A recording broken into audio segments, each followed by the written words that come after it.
All right, everyone, welcome to our presentation. We are Team 9. My name is Rola Rutia Gonzalez, and my team members are Cesar Solis and Ricardo Mirales. We are going to be doing the financial statement analysis on Coca Cola versus PepsiCo. So, the purpose of our presentation is to analyze the financial performance of Coca Cola and Pepsi by examining key financial measures and trends.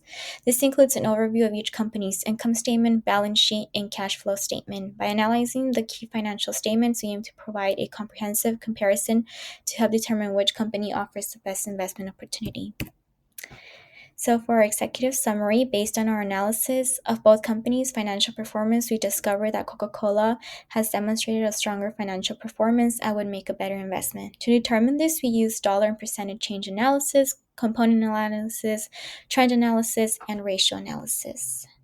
Moving on, I will be talking a bit about the history of Coca Cola. So, the first kind of Coca Cola was formulated by pharmacist Dr. John Stith Pemberton in 1886. In 1892, Asa Chandler acquired and incorporated the Coca Cola Company. In the 1920s, Coca Cola began building their global network, and during World War II, their global network growth expanded. And from 1982 to 1989, the company held a controlling interest in Columbia Pictures, motion pictures, and the entertainment industry. In the 2000s, it continued expanding into other emerging markets. Some of our achievements are they own over 200 brands worldwide. They also operate in more than 200 countries and employ more than 700,000 people worldwide.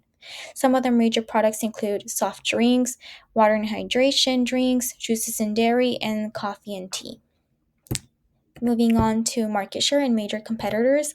Here I included a graph of the beverage industry market share. As you can see, Coca Cola has about 40% in comparison to PepsiCo, Keurig Dr. Pepper, Nestle, and other beverages.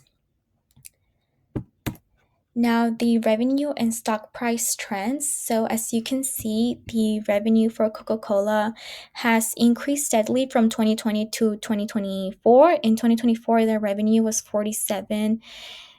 about $47 million. And the stock price for Coca Cola as of May 1st, 2025, stands at $71.65. And it has increased steadily over the last couple years, and it has decreased, but overall it continues to increase. And I will be passing it over to Ricardo. Hello, everyone. I'm Ricardo, and today I'm excited to share a little about the history of Pepsi and how it became the iconic brand we know today. In 1883, the first can of Pepsi was formulated by pharmacist Khalid Bradham. In 1902, the PepsiCo Company was founded. In 1965, it merged with Frito-Lay to form PepsiCo, expanding into snacks. In the 2000s, it began to expand globally and diversify into health-conscious brands, sustainability, and community-focused events.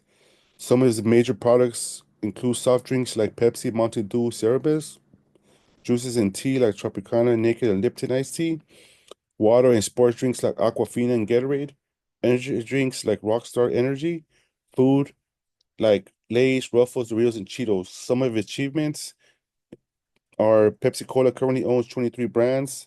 The company is active in 130 plus countries, making it one of the world's largest food and beverage companies. Let's take a look at the market share of major competitors in the beverage industry. Coca-Cola 40%, PepsiCo 30%, Dr. Pepper 10%, Nestle 10%, and others 10%. In the snack industry, major competitors are General Mills, Kraft Heinz, Mars Incorporated, Kellogg Company, and Conagra Brands. Now let's take a look at the revenue and stock price trends. It looks like it's going up since 2020. Its annual revenue is 70.37 billion. In 2021, 79.47 billion. 2022, 86.39 billion. In 2023, 91.47 billion. In 2024, 91.85 billion. Now let's take a look at the dollar and percent change analysis. This chart compares Pepsi and Coca-Cola year over year financial income statement since December 24 to December 2022. Coca-Cola saw stronger growth in net sales and gross profit in 2024 compared to Pepsi. Although it did had a slight dip in net income, meanwhile, Pepsi's net income rose significantly despite flat net sales, showing better cost management. Overall, Coca-Cola shows more consistent revenue growth, but Pepsi demonstrated stronger profitability improvement in the most recent year. Now let's take a look at this balance sheet comparison. From December 24 to December 22, Pepsi experienced a slight decline in total assets, liabilities, and equity, signaling a small contraction. In contrast, Coca-Cola's assets and liabilities grew steadily, reflecting expansion, but both companies showed the same dollar decline in equity. Overall, Coca-Cola demonstrated stronger asset growth, while Pepsi slightly pulled back in 2024. Now let's take a look at this cash flow statement from December 24 to December 2022. This one highlights that Pepsi improved its net income and operating cash flow in 2024 while cutting back significantly on financing activities. Meanwhile, Coca-Cola saw a small drop in net income and a sharp decline in operating cash flow, but massively increased investing outflows, likely signaling expansion efforts. Overall, Pepsi showed stronger cash management while Coca-Cola leaned into heavier investment despite weaker operating results. And that's it for Pepsi. Thank you. Now I'll be discussing the component and trend analysis. I will begin by talking about the income statement, and I will only be covering years 2024 and 2023. So for Pepsi, the net revenue was 100%. The cost of sales was 45%, which was a 1% decrease from 2023. The gross profit was 55%, which was an increase from 2023. And then the income stayed the same at 10%. Now moving on to trend analysis for 2024, the net revenue was 131. The cost of sales was 131, which was a decrease from 2023. The gross profit was 130, which was an increase from 2023, and the net income was 134, which was also an increase from 2023. Now moving on to Coca-Cola, the cost of sales was 39%, which stayed the same from 2023. The gross profit was 61%, which was a 3% increase from 2023, and the net income stayed the same at 23%. Now moving on to the trend analysis, the net revenue was 143%, the cost of sales was 136%, which was a decrease from 2023, and the gross profit was 147, which was also an increase from 2023, and the net income was 137, which was a decrease from 2023. Now for the balance sheet for Pepsi's component analysis, the total liabilities was 82%, a 1% increase from 2023. The total equity was 18%, which was a 1% decrease from 2023. The trend analysis for total assets for 2024 was 99%, total liabilities was also 99, and total equity was 97%, which was a drastic decrease from 2023. Moving on to Coca-Cola's component analysis, the total liabilities was 74%, which was a 2% increase from 2023. The total equity was 26%, which was a 2% decrease from 2023. Moving on to the trend analysis for 2024, the total assets was 103%, which was a decrease from 2023. The total liabilities was 106, and the total equity was 96, which was a decrease from 2023. Now moving on to the cash flow statement for Pepsi, for component analysis, the operating activities was 130%, which was a decrease from 2023. The investing activities was negative 57%, which was a increase from 2023, and the financing activities was a negative 78%, which was an increase from 2023. Trend analysis for 2024 for Pepsi was, for the net income, it was 134, operating activities 118, investing activities 47, and financing activities negative 198.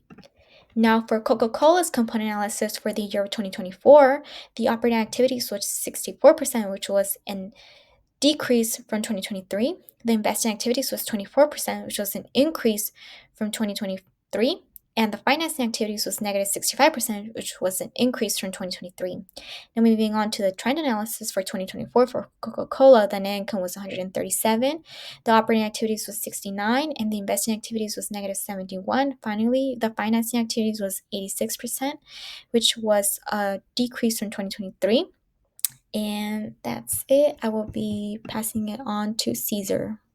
I'll be covering the ratio analysis and comparison between Coca Cola and Pepsi, covering liquidity, solvency, profitability, and market ratios. And we're just going to cover the last 2 years just for the sake of the presentation.